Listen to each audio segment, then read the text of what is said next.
ഒരിടത്തൊരിടത്ത് ഉയരം കൂടിയ മലനിരകൾക്ക് താഴെ ശാന്തമായ ഒരു താഴ്വരയിൽ കാറ്റിൽ തലയാട്ടി നിൽക്കുന്ന തെങ്ങുകളും തെളിഞ്ഞൊഴുകുന്ന അരുവിയും പച്ചപ്പും നിറഞ്ഞ ഒരു കൊച്ചു ഗ്രാമമുണ്ടായിരുന്നു. ആ ഗ്രാമത്തിലെ മനോഹരമായ കാഴ്ചകളിലൊന്ന് രാത്രികാലങ്ങളിലെ നക്ഷത്രനിബിഡമായ ആകാശമായിരുന്നു.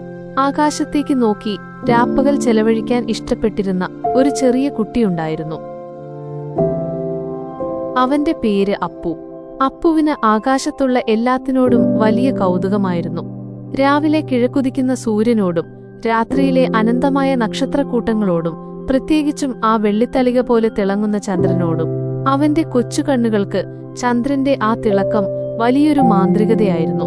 എല്ലാ രാത്രിയിലും അവൻ ജനലിലൂടെ ചന്ദ്രനെ നോക്കി മണിക്കൂറുകളോളം ഇരിക്കും. ചന്ദ്രൻ മേഘങ്ങൾക്കിടയിലൂടെ ഒളിച്ചുകളിക്കുമ്പോൾ അവൻ ചിരിക്കും.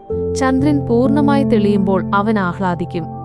ഒരു ദിവസം സന്ധ്യയ്ക്ക് പൂർണ്ണചന്ദ്രൻ ആകാശത്ത് തിളങ്ങി നിന്നപ്പോൾ അപ്പുവിന് ഒരു വലിയ ആഗ്രഹം തോന്നി.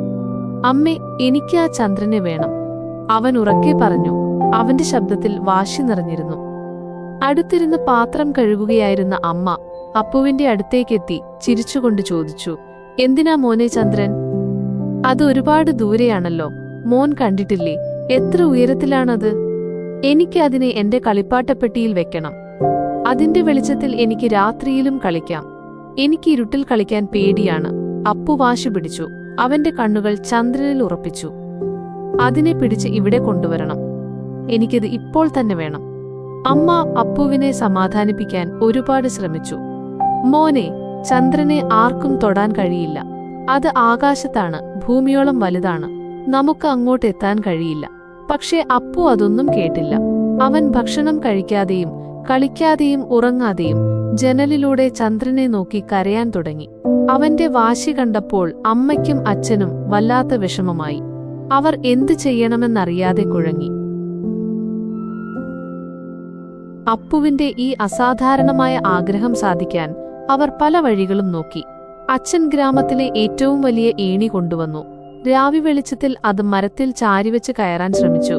പക്ഷേ അത് ചന്ദ്രന്റെ അടുത്തേക്ക് എത്തിയില്ല. മരത്തിന്റെ പകുതി പോലും ആയില്ല. അമ്മ ഒരു നീണ്ട മുളവടി കൊണ്ടുവന്ന് ഉയർത്തിപ്പിടിച്ചു. പക്ഷേ അതും ചന്ദ്രനിൽ തൊടാൻ മാത്രം വലുതായിരുന്നില്ല. അവർ അപ്പുവിനിഷ്ടപ്പെട്ട പല സമ്മാനങ്ങളും പുതിയ കളിപ്പാട്ടങ്ങളും മധുര പലഹാരങ്ങളും വാഗ്ദാനം ചെയ്തു. പക്ഷേ അപ്പുവിന് ആകാശത്തിലെ ചന്ദ്രൻ മാത്രം മതിയായിരുന്നു. അവൻ ഭക്ഷണം കഴിക്കാതെയും വെള്ളം കുടിക്കാതെയും വാശി പിടിച്ച് കരഞ്ഞതുകൊണ്ട് അവന്റെ ശരീരം ക്ഷീണിച്ചു, മുഖം വിളറി. ദിവസങ്ങൾ കടന്നുപോയി. അപ്പുവിന്റെ വാശി കൂടിക്കൂടി വന്നു. അവൻ തീർത്തും അവശനായി. മാതാപിതാക്കൾക്ക് എന്തു ചെയ്യണമെന്നറിയാതെ വല്ലാതെ വിഷമിച്ചു. ഗ്രാമത്തിലെ വൈദ്യനെയും മുതിർന്നവരെയും കണ്ടു. ആർക്കും ഒരു പരിഹാരം നിർദ്ദേശിക്കാൻ കഴിഞ്ഞില്ല.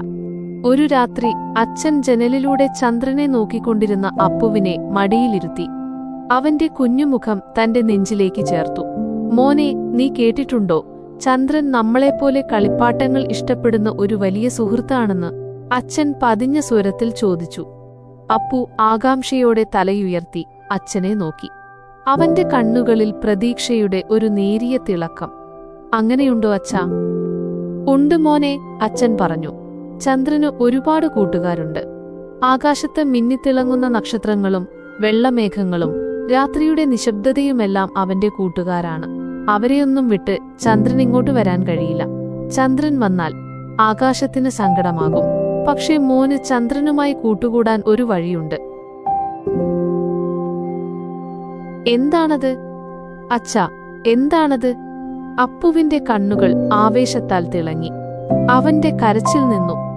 മോനെ, നിനക്ക് ഏറ്റവും ഇഷ്ടപ്പെട്ട കളിപ്പാട്ടമെടുത്ത് ജനലിലൂടെ ചന്ദ്രനെ കാണിച്ചു കൊടുക്കുക. അപ്പോൾ ചന്ദ്രൻ സന്തോഷിക്കും. നിന്റെ കൂട്ടുകാരനായ ചന്ദ്രനെ നീ സന്തോഷിപ്പിക്കില്ലേ? അച്ഛൻ ചോദിച്ചു. അപ്പു തലയാട്ടി. പിന്നെ നാളെ രാത്രി ഒരു പാത്രത്തിൽ തെളിഞ്ഞ വെള്ളം നിറച്ച് ജനലിന്റെ അടുത്തു വയ്ക്കുക. അപ്പോൾ ചന്ദ്രൻ അതിലൂടെ നിന്റെ അടുത്തേക്ക് വരും. നിനക്കതിനെ വെള്ളത്തിൽ കാണാം, അതിനെ തൊടാം, അതിനോട് സംസാരിക്കാം. അച്ഛൻ വിശദീകരിച്ചു. അപ്പുവിന് അത്ഭുതമായി തോന്നി. അത് അവന്റെ കുഞ്ഞുമനസ്സിൽ വലിയൊരു സന്തോഷം നൽകി. അവൻ തന്റെ ഏറ്റവും ഇഷ്ടപ്പെട്ട കളിപ്പാട്ടമെടുത്ത് ജനലിലൂടെ ചന്ദ്രനെ കാണിച്ചു കൊടുത്തു. ചന്ദ്ര, ഇത് നിനക്കുള്ളതാണ്. ഞാൻ നിന്റെ കൂട്ടുകാരനാണ്, അവൻ സന്തോഷത്തോടെ പറഞ്ഞു. പിറ്റേന്ന് രാത്രി അപ്പു ഉറങ്ങാതെ കാത്തിരുന്നു. ചന്ദ്രൻ ആകാശത്തുയർന്നു വന്നപ്പോൾ അവൻ വലിയൊരു പാത്രത്തിൽ തെളിഞ്ഞ വെള്ളം നിറച്ച് ജനലിന്റെ അടുത്തുവെച്ചു. ചന്ദ്രന്റെ തിളക്കമുള്ള പ്രതിബിംബം വെള്ളത്തിൽ തെളിഞ്ഞപ്പോൾ അപ്പു സന്തോഷം കൊണ്ട് തുള്ളിച്ചാടി. അതാ ചന്ദ്രൻ, എന്റെ പാത്രത്തിൽ ചന്ദ്രൻ! അവൻ നിലവിളിച്ചു. അവന്റെ കണ്ണുകളിൽ ആഹ്ലാദം നിറഞ്ഞു. അവൻ തന്റെ കൊച്ചുവടി ഉപയോഗിച്ച് വെള്ളത്തിലെ ചന്ദ്രനെ തൊട്ടുനോക്കി. അത് കയ്യിൽ കിട്ടിയില്ലെങ്കിലും വെള്ളത്തിൽ തട്ടിച്ചിതറിയ ചന്ദ്രന്റെ പ്രതിബിംബം അവന് വലിയ സന്തോഷം നൽകി. അന്നുമുതൽ എല്ലാ രാത്രിയിലും അപ്പു ചന്ദ്രനുമായി സംസാരിക്കാനും തന്റെ പുതിയ കളിപ്പാട്ടങ്ങൾ കാണിച്ചു കൊടുക്കാനും തുടങ്ങി. അവൻ ഒരിക്കലും ചന്ദ്രനെ കയ്യിൽ കിട്ടണമെന്ന് വാശി പിടിച്ചില്ല. ചന്ദ്രൻ ആകാശത്ത് അവന്റെ സുഹൃത്തായി നിൽക്കുകയും പാത്രത്തിലെ വെള്ളത്തിൽ അവന്റെ പ്രതിബിംബം കാണുകയും ചെയ്തതിൽ അപ്പു സംതൃപ്തനായി.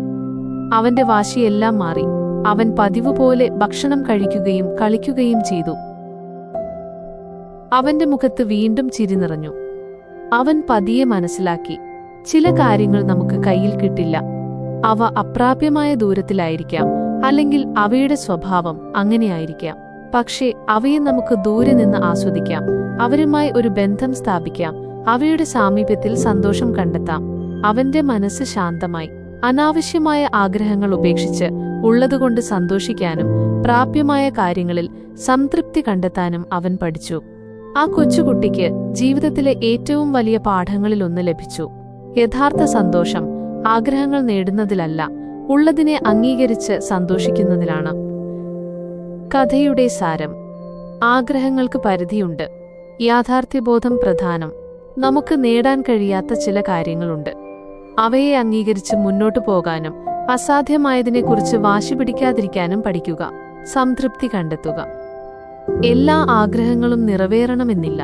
ഉള്ളതിനെ ആസ്വദിക്കാനും പ്രാപ്യമായ കാര്യങ്ങളിൽ സന്തോഷം കണ്ടെത്താനും കഴിയുന്നതാണ് യഥാർത്ഥ സന്തോഷം. പ്രതീക്ഷകൾ യാഥാർത്ഥ്യബോധമുള്ളതാക്കുക. ചിലപ്പോൾ നമ്മൾ ആഗ്രഹിക്കുന്ന കാര്യങ്ങൾ അതേ രൂപത്തിൽ ലഭിച്ചില്ലെങ്കിലും മറ്റൊരു രൂപത്തിൽ നമുക്കത് ആസ്വദിക്കാനും അതിൽ നിന്ന് സന്തോഷം കണ്ടെത്താനും സാധിക്കും.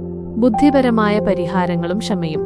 ചിലപ്പോൾ നേരിട്ടുള്ള മാർഗങ്ങൾ സാധ്യമല്ലാത്തപ്പോൾ ക്രിയാത്മകമായ ചിന്തയിലൂടെയും ക്ഷമയിലൂടെയും നമുക്ക് സമാധാനവും സന്തോഷവും കണ്ടെത്താൻ കഴിയും.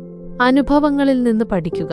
ജീവിതത്തിലെ ഓരോ സാഹചര്യവും, പ്രത്യേകിച്ച് കുട്ടിക്കാലത്തെ അനുഭവങ്ങൾ, നമുക്ക് പുതിയ പാഠങ്ങൾ നൽകും. ആഗ്രഹങ്ങളുടെയും സംതൃപ്തിയുടെയും പ്രാധാന്യം മനസ്സിലാക്കാൻ അത് സഹായിക്കും.